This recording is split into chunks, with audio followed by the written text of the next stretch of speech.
So we have another frequently asked question video coming up, and it's on the newest member from the EOS M family. Stay tuned.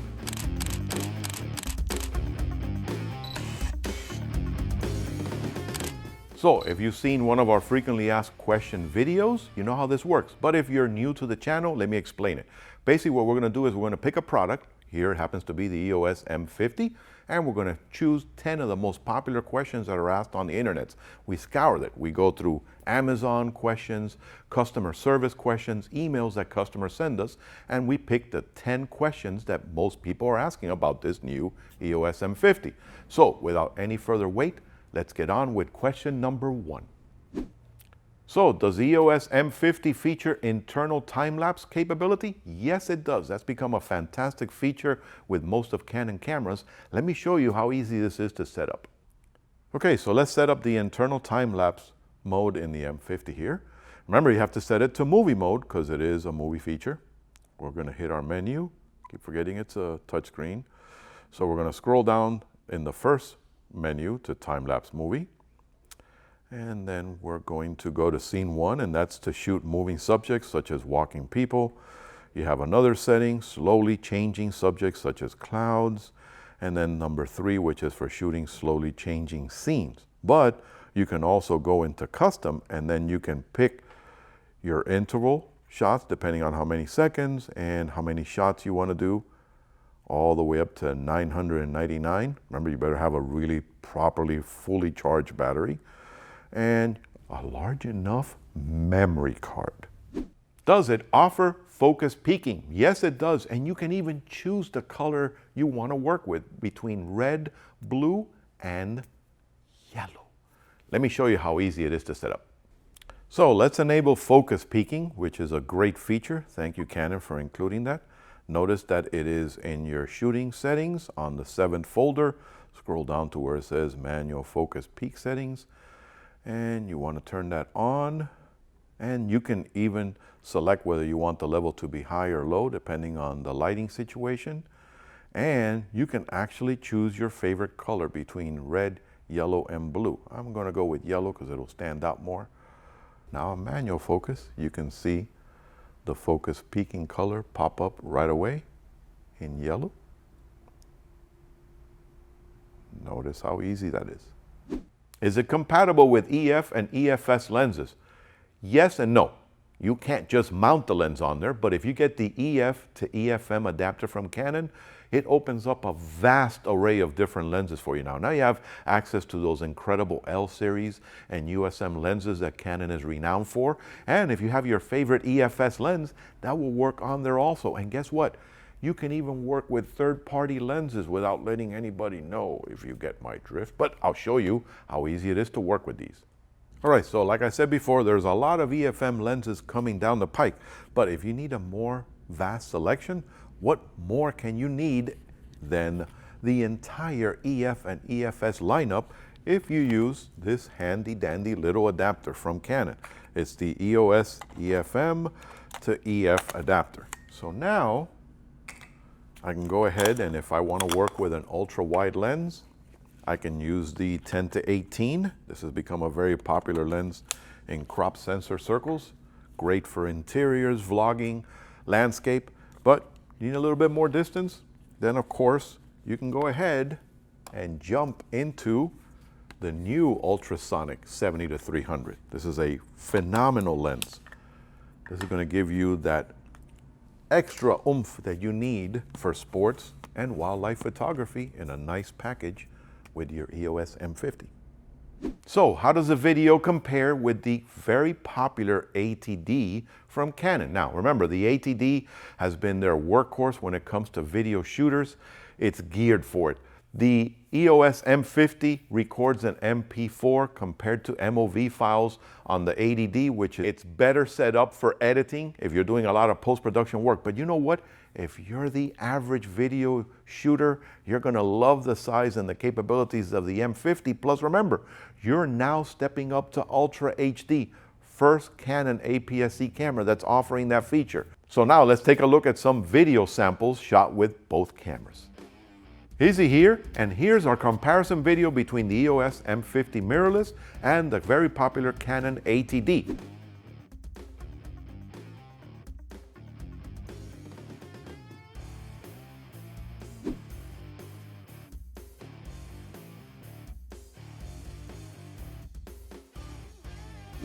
So what lens will work best when you're vlogging shooting at 4K? Great question. Now listen, of course 4K has become very popular and this camera offers Ultra HD video capabilities, but it does have, with the full crop mode, about 2.4 crop. So guess what? I would highly recommend, if you want to maintain the small size factor, working with the native 11 to 22 M series lens. It's a fantastic, competent lens to work with this camera. But let's say, for example, if you have the EF to EFM adapter, you can also slap on another popular lens from Canon. They're very useful 10 to 18 STM. A great lens for this kind of vlogging. Let's take a look at some sample videos. All right, so I'm going to work with the M50 here with the kit lens. This is the 15 to 45, and I'm going to do some video here showing you for vlogging at 1080p. So let's record his here. But now I'm going to switch over to 4K. So now I have it set to Ultra HD, and notice with the 15 to 45, unless you're going to be doing like maybe a makeup video of your eyes, it's going to be a tight crop. So now let's switch over to the 11 to 22, which again, I recommend highly for this kind of 4K footage. All right, so now I put the 11 to 22 on here, and notice how, yeah, I can do great vlogging at Ultra HD 4K without that super tight crop anymore. So I would highly recommend working with this lens and the M50 for 4K vlogging. So how well does the 5-axis stabilization work? Now remember, this is a digital image stabilization, so it's all done with software and it crops out portions that are out of focus. But you got to take into consideration that it also does a fantastic job because it works with the optical stabilized lenses that you attached to your EOS M50. So it's going to give you even more capabilities to work in lower light, or if you're doing some incredible video footage. Okay, so now I'm going to show you how to work with the stabilization system that they have on the M50. I put the 55 to 200. This is one of their more popular ultra telephoto zooms in the M series lineup. And the first footage you're going to see that I shot at the 200 millimeter without any stabilization. Then the second footage will be using, again, at 200 millimeters, but using the lens image stabilization. And the third footage will show you working with the enhanced mode, which is using the digital stabilization in the camera and the optical stabilization on the lens.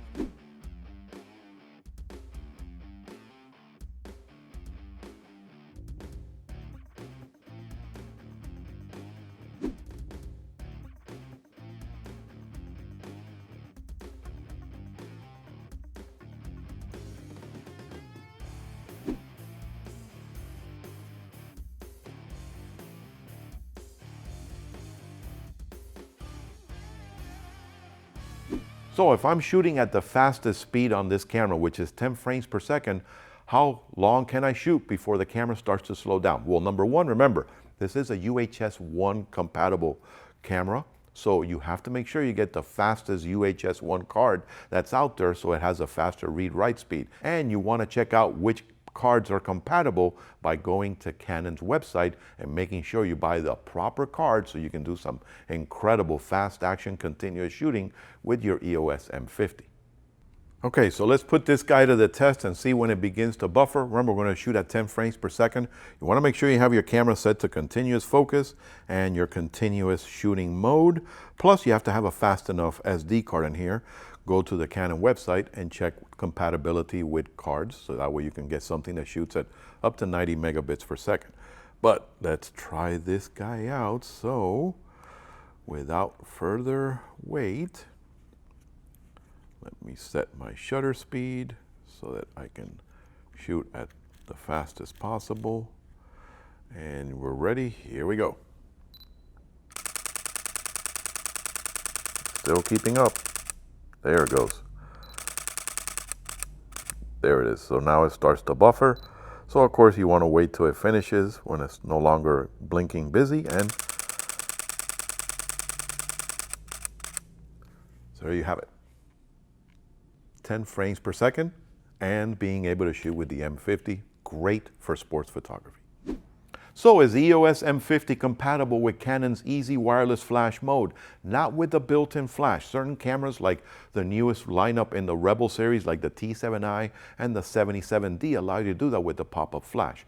You will have to work with two flashes with the M50, but that way you're going to have incredible capabilities of optical easy wireless flash like with the new 470 EX flash from Canon. So how do I access IAF and how well does it work with portraits? It is very simple to activate and it works incredible. You don't even have to be depressing the shutter to get this to follow your subject's eyes, and it's right on the money. Thank you, Canon, for adding that incredible feature to the new EOS M50. So let's activate one of the newest features in the Canon lineup, IAF. Thank you again, Canon, for giving us this. So notice it's going to be found in the shooting menu on the 6th folder, and you're going to scroll down to where it says Eye Detection AF, and you want to enable that. And this way it's going to allow you to focus on your subject matter and keep it in focus whether you're doing fantastic fast action or portrait stills.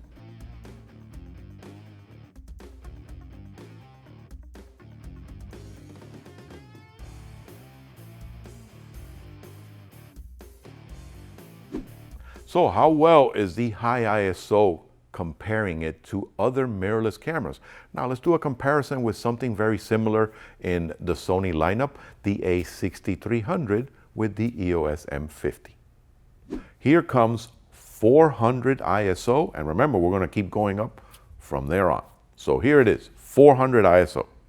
So here we have 800 ISO. So now we have 1600 ISO. So now we're all the way up to 3200 ISO. Wow, we're pushing the envelope now. We're all the way up to 6400 ISO. And here we have an incredible 12,800 ISO. We're shooting at 1/60th of a second at f/18. Honestly, I would suggest this if you need to get the video done and there's no other light source. You push it to the envelope, 12,800 ISO. So thank you for joining us in this frequently asked question video on the EOS M50. And as always, if this video helped you out, don't forget to hit that like button underneath and subscribe to the channel for incredible videos such as this on frequently asked questions, tutorials, and unboxings. And if you're ever visiting the Miami area, also come by and say hello at the Digital Goja showrooms. Happy shooting.